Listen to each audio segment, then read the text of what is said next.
All right, Mr. Wineland here. We are going over the spread of Hellenistic culture. We just talked about Alexander the Great and how he was able to, create this big, massive empire. Now, it wasn't about just creating this big empire. It was also creating something more than that, and that's a new form of culture known as Hellenistic world.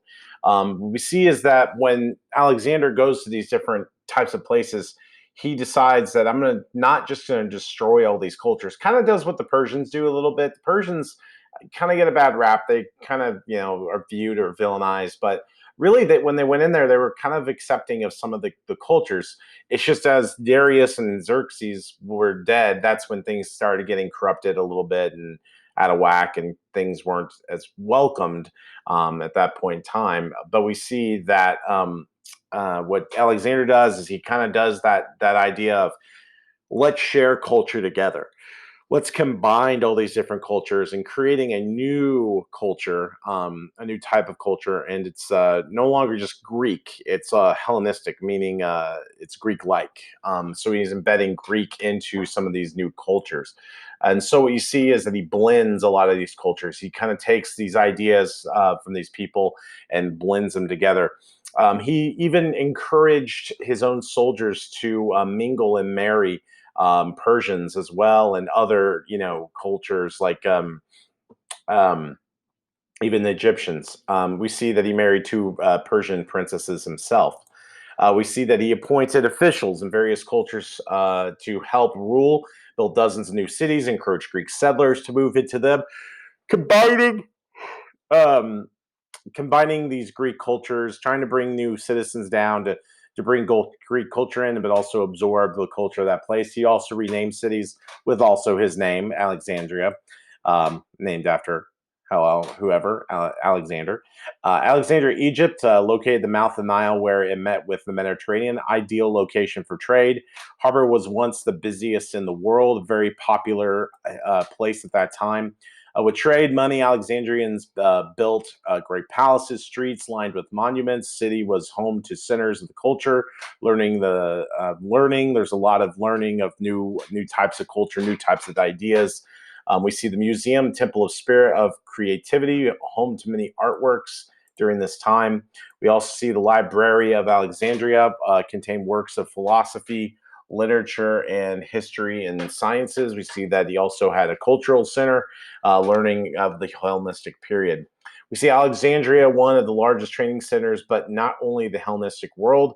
We see cities in Egypt, Persia, Central Asia, trading centers for Africa, Arabia, India, all kind of being this place of sharing culture, but sharing different goods. And we see trading, new ideas. We see teachings of Judaism at this time. A lot of drastic changes happening, shift from Hellenistic Greece to Hellenistic world, brought drastic changes in this world. Most obvious is how people were governed. City states were not the thing anymore. They would be replaced by a kingdom. Traditional Greek democracy gave way to what is monarchies.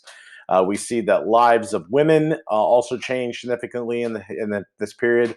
Women didn't have very many rights in Greek culture, city states, but that starts to improve in that time as equal. Women were not still equal to men, but they gained an education, their own property, so they received a little bit more rights. With the blending of cultures, you see a little bit more significant changes. In different cultures, new advances in philosophy, literature, science. New schools of philosophy are coming up during the Alexander Empire.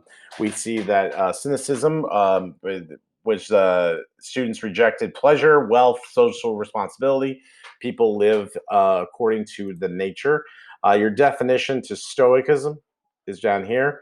And number 23 is all right here in this whole point. But they also, as many of these individuals, uh, people who they believe that should seek pleasure considered good, try to avoid pain considered evil. These are Epicureans. To find pleasure, develop close friendship with people who share similar ideas. The most influential school was the Stoics or Stoicism, which emphasized on reason, self-discipline, emotional control, personal morality. Stoics belief people should find their proper role in society and fulfill it. As far as art and literature, you saw some of the some popular art and literature at this time. We see Hellenistic artists learn to convey emotion, movement, and works, especially sculpture. Largest Hellenistic statue was created in the island of Rhodes. Colossus of Rhodes, bronze statue 100 feet high, would be one of the seven wonders of the world, later be toppled by an earthquake in 225 BC. Art and literature, women became much more common as subject of art and literature. We see that most earlier Greek statues had depicted men, but love stories were popular from the first time, and earlier literature dealt with actions of gods, and Hellenistic writing focused on common events in people's everyday lives. We see science and technology, more advances in this area. We see among great Egyptian scholars who listed formulated many ideas of geometry at this time. Egypt also was home of Eurythicians, Eurystheans, who calculated the size of the world. Other Hellenistic scientists studied the movement of the stars and makeup and inner workings of the human body. Then we see Archimedes, one of the world's greatest inventors, also used knowledge of math, physics to create devices, developed a compound pulley to lift heavy loads, also invented mechanical screw to draw out water of ships of hold and out of deep well. And also other inventions were around this time. Um, we see that steam engine used to power mechanical toys, and then use such devices in mechanics and technology. So we see that Alexander, even though he passed away, he did leave a legacy where we start to see a little bit more of an influence in literature, technology, science, and really understanding the world and how it works, and really building a new set of cultures. And because of this, it's going to help create a form of the Roman culture, the Roman way of life, of how they viewed the world, and that it's more than just conquering. It's about building and creating something new. So we're going to talk about the Romans hopefully next week, but we are done with Alexander and the Greeks.